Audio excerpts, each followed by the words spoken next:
आपने देखा होगा, आप जब ऐसी वस्तु को पकड़ते हैं तो करंट लग जाता है और कुछ वस्तुओं को पकड़ते हैं तो आपको कोई असर नहीं होता। तो चलिए आपको इन्हीं सब के बारे में डीपली बताते हैं। इलेक्ट्रिकल क्वालिटी के आधार पर मटेरियल को 3 पार्ट्स में क्लासिफाई किया गया है। First is conductor, second is insulator and last is semiconductor. सबसे पहले हम बात करते हैं कंडक्टर के बारे में। कंडक्टर वे मटेरियल होते हैं जिनमें ईजिली करंट फ्लो कर जाता है, जैसे silver, copper, aluminium, iron etcetera.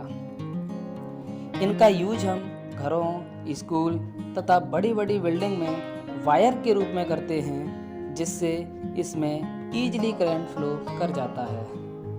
इन्हीं वायर को पकड़ते ही करंट का आभास होता है।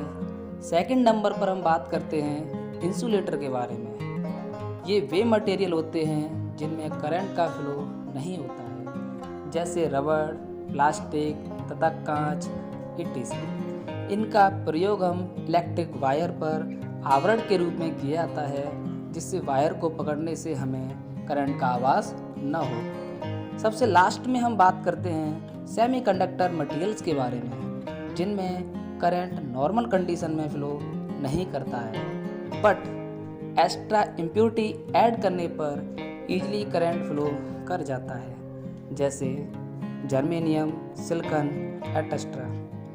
इन मटेरियल्स का यूज हम डायोड, ट्रांजिस्टर, एलईडी आदि डिवाइस बनाने में किया जाता है। अब हम इन तीनों को एक एग्जाम्पल के थ्रू समझते हैं। मान लीजिए 3 बॉयज़ हैं जो एक रिवर को क्रॉस करना चाहते हैं। फर्स्ट बॉय है, वो ईजिली उस रिवर को क्रॉस कर जाता है। ठीक उसी प्रकार कंडक्टर में करंट आसानी से फ्लो कर जाता है। दूसरा व्यक्ति जो रिवर को देखकर ही वापस लौट जाता है, वो इसे क्रॉस नहीं करता है। ऐसा ही सेम इंसुलेटर में होता है, जिससे करंट का फ्लो नहीं होता है। और लास्ट में तीसरा व्यक्ति जो साइड से खड़ा होकर यही सोचता है, मैं क्रॉस करूं या नहीं, मैं कर सकता हूं या नहीं। एंड में होता क्या है, एक बाहर से व्यक्ति आकर के उसको मोटिवेट करता है कि बेटे तुम ये काम कर सकते हो।